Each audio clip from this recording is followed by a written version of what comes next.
Oke, kita bedah tuntas Biznet GIO. Nama ini kan sering banget seliweran di forum-forum developer Indonesia. Pertanyaannya simpel aja, tapi penting banget. Bisa nggak sih host lokal kita ini beneran bersaing sama raksasa-raksasa luar negeri? Jujur aja ya, ini reaksi pertama saya, dan mungkin reaksi banyak dari Anda juga. Kenapa?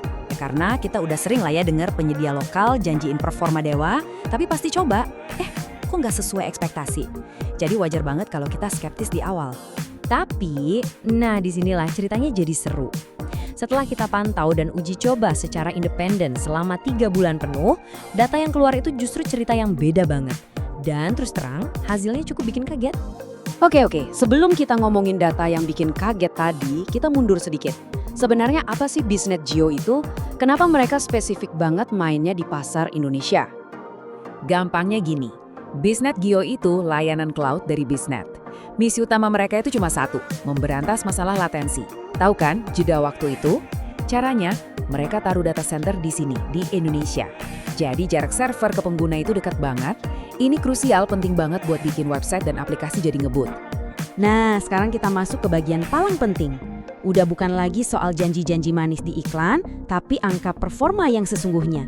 Karena pada akhirnya, data itu nggak pernah bohong kan? Kita mulai dari uptime atau seberapa sering servernya nyala. Selama 3 bulan penuh dipantau, angkanya stabil banget di 99,9%. Cuma ada satu kali hiccup kecil sekitar 15 menitan, itu pun kejadiannya tengah malam dan ada pemberitahuan dulu sebelumnya. Ini nunjukin stabilitas yang solid banget. Terus gimana soal kecepatan jaringannya? Wow, tes langsung di servernya nunjukin angka yang gila sih ini, tembus sekitar 940 megabit per detik. Untuk hosting di kelas harga segini, kecepatan kayak gini tuh beneran luar biasa. Nah, ini dia nih jagoannya. Coba lihat tabel latensi ini. Kalau Anda akses dari Jakarta ke servernya di Jakarta, cuma butuh 2-5 milidetik. Cepet banget. Bahkan dari Surabaya pun masih kencang banget. Inilah nilai jual utama mereka, latensi super rendah buat kita-kita yang di Indonesia. Tapi tentu, nggak ada layanan yang sempurna kan? Biar adil, biar imbang, yuk kita lihat sisi baik dan juga sisi kurangnya. Kita bedah secara jujur, apa aja plus dan minusnya. Sisi baiknya, pertama, tim supportnya responsif parah, kadang di bawah 10 menit udah dibalas. Kedua, latensi lokal yang super rendah, ini udah jelas.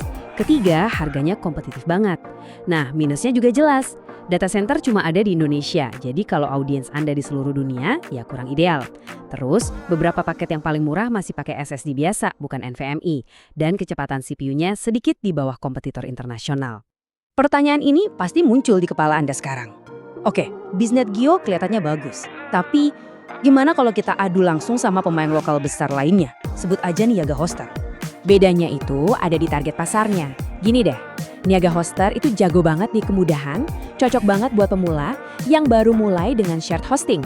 Nah, Biznet Gio ini lebih buat Anda yang butuh kontrol penuh dan performa lebih, yang mainnya di VPS atau cloud. Soal kecepatan dan perlindungan di BIOS, Biznet Gio punya keunggulan di situ. Oke, setelah kita lihat performanya, kita bandingin, kita timbang plus minusnya, sekarang kita sampai di kesimpulan akhir. Jadi, pertanyaannya, apakah Biznet Gio ini adalah pilihan yang pas buat Anda? Coba kita kerucutkan lagi. Sebenarnya, orang seperti apa sih atau proyek seperti apa yang bakal paling untung kalau pakai layanan ini? Ini cocok banget buat misalnya toko online lokal yang butuh checkout cepat atau aplikasi SaaS yang targetnya ya pasar Indonesia. Website berita juga pas banget biar loadingnya kilat. Dan buat para startup yang butuh server yang bisa di-upgrade kapan aja dengan harga yang masuk akal. Intinya satu, selama audiens utama Anda di Indonesia, ini pilihan yang sangat-sangat kuat. Jadi, kesimpulan akhirnya gini, jawabannya adalah iya, layanan ini sangat layak dicoba dengan satu syarat utama. Audiens Anda ada di Indonesia dan Anda butuh performa yang bisa diandalkan tanpa bikin kantong bolong. Ini penawaran yang sulit ditolak, meskipun ya, ini bukan solusi untuk semua orang. Ngelihat data performa yang sekokoh ini dari pemain lokal, jadi muncul satu pertanyaan terakhir yang menarik banget buat kita renungkan. Jangan-jangan, ini memang sudah saatnya kita bawa pulang hosting kita kembali ke rumah sendiri?